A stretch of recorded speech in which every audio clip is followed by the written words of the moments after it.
We're here in day two of LIGNA, the world's leading trade fair for woodworking and wood processing industry in Hanover. With me today I have the pleasure of Mark McDonald, CEO of Timbertruss, Australian-based manufacturer of prefabricated timber building elements.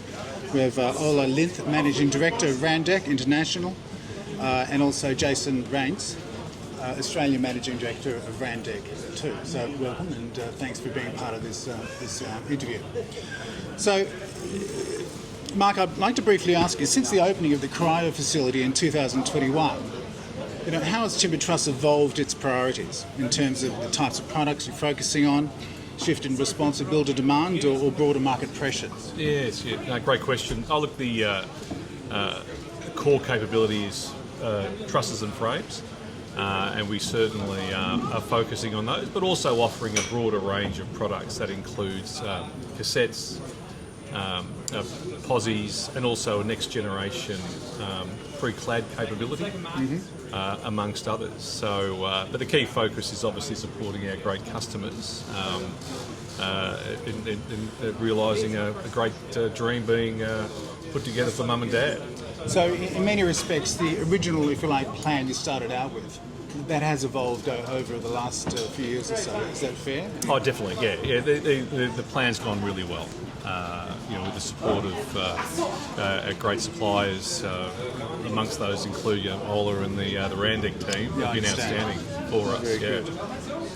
So, where do you see the most impact from prefabrication and the current construction environment in terms of what are your clients and customers looking for in terms of speed, safety, cost control, those sorts of elements? What do you find is the clients actually benefit most from your methodology and approach? Yeah, I mean, look, it's certainly beneficial to have all of your trusses, walls, posies, cassettes all arrive on time for great trays to install. You get the speed, accuracy, but you get safety, great quality, and immense precision with what you're doing. So it really provides a great, reliable build.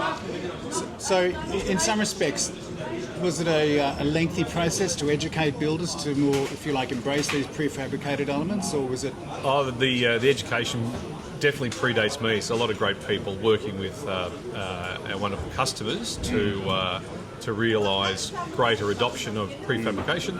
I just think over time, there's always challenges of labour's always tight, cost control is always an issue. So prefabrication just gives you a lot of great fast flexibility to finish your job sites so much faster. Yeah, I understand. And get great cash flow and risk management under control as well. Right. So, I mean, obviously you've got a broad range of a portfolio of elements that you do supply. I mean, cassette floor, pre-clad, lift shafts in particular. I mean, which of those do you find are gaining most traction recently?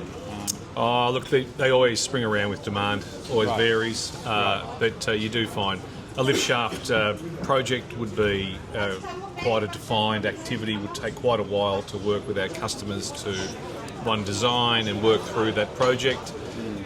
They're not an everyday item. We rely on our core products being everyday, but then you have some greater projects such as lift shaft. But we've got great products such as cassettes, which are becoming normalised and part of a day-to-day build program with some of our customers. We did speak briefly last year at the Bones Expo in relation to your next generation wall systems. I mean, what's been the market acceptance of those, and have you modified the product as a result of any feedback from builders? Definitely. The pre-clad varieties, when I first started, it was all about Hebel. Now we're doing the zero-based fire-rated product, for example, which supports multi-res and medium density product, particularly for townhouses. Allows separation and a specific address as opposed to being a co-joined building arrangement. So you're finding that it's really the pre-clad product, but you find that depending on the demand and also availability of supply, that dictates really the usage of next gen or prefabricated or pre-clad product. I understand. I'd just like to briefly talk to Ola and Jason in terms of how you approach the assessing the site, working with with Timbertruss to really fully understand what the needs were, then tailoring the Randek approach accordingly. Yeah, the Timbertruss factory is a very, very nice factory, and it was, of course, you can fill in here also, Jason, but it was an experience, to develop a new system for noggings. Mm-hmm. That was completely new for us, so we developed a system where we could add noggings automatically and also put a robot to insert them directly into the frame. That was a key thing in the wall lines, I would say. Yeah, so there was new developments also in terms of a stud cut saw that allowed Timbertruss to easily change wall heights, wall by wall, which was something unique, let's say, at the time compared to the semi-automatic lines that other people were using. So in many respects, the installation at Timbertruss was also, if you like, a learning process for both Randek and the client in terms of really better understanding what their needs were. Is that fair? Randek's strength as a company is the fact that they're focused on the global market, and so they're not coming to a customer and saying, you must make it this way because we make it this way in a certain market. It was to tailor the systems to what each market needs.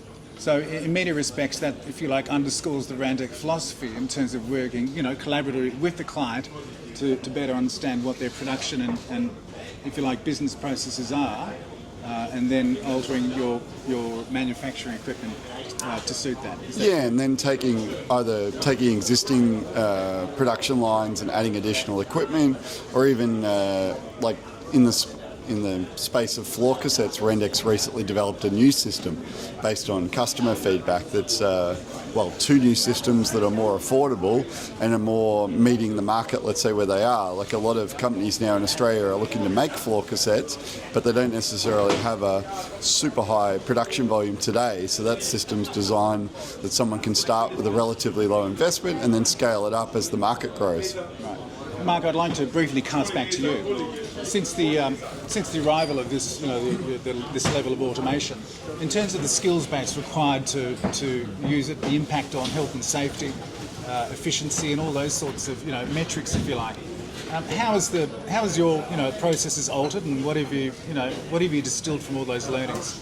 Look, overlay the technology. We've also introduced a lean yellow belt program of late. Plus, which is sort of wanted to focus on, improvement of reliability, improvement of efficiency, but most of all, it's focusing on doing things really well, which is obviously being safer, ensuring high quality, but also the removal of waste and amongst other things. So, I mean, the system itself is always being improved upon.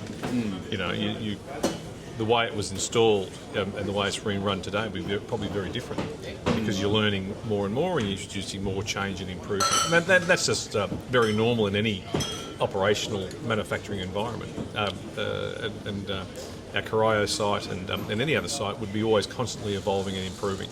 I suppose one of the more sort of final questions here, are there any new systems or materials in partnership to the point where Timbertruss is heading next, do you think? I mean, without revealing any, how do you say, market knowledge? I wouldn't tell you, but look, I think we're constantly thinking on how we can support our customers with greater capacity, but also getting more and more out of our existing facilities to improve our efficiencies, material utilisation, for example, waste reduction, are all constant focuses. But very exciting around just wanting to really ensure we've got a great product that really supports our customers. But focusing very much on improvement and that culture around supporting our team and developing our team to really run the facility really, really safely and well.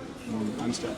Just on a final more sort of, I'm interested in your perspective in terms of, in a broader sense, I mean, there's always a great debate between is it volumetric, is it panelised, or there are elements in terms of, are they fit for purpose, or where does it fit in? Where do you see the broader Australia market heading in that respect? It appears affordability for new home buying is a key issue for the moment. So we have seen our designs from our customers have changed from a lot more, a lot of doubles has now gone to a little bit smaller doubles to singles, and that's an evolution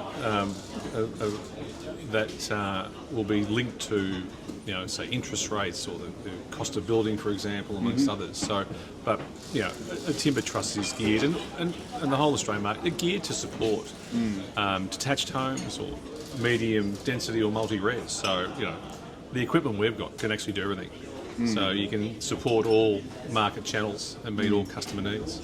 So I think, just to, conclude it, part of the industrialized manufacturing process with Randek is the fact that the equipment has proven to be flexible and can alter and shift with market trends as you see them. Is that fair? Oh, absolutely, absolutely. And Jason's just highlighting with customer feedback, there's constant evolution of equipment and technology, and that's the point, is being abreast of a la why we're here at this fantastic exhibition here in Germany to understand the latest technology. And Ola and the team are always thinking broadly, and they've revealed a very good new I'm sorry, Ola, if I don't get the terminology correct, but a new automated door and window opening system, and that'll prove extremely attractive to the prefabricated industry, because there's currently a manual activity that will certainly address a lot of safety issues and other manual handling risks. Mark, thanks so much for finding the time thank you. today to speak with us. It's been a pleasure, and enjoy the rest of your stay. Thank you.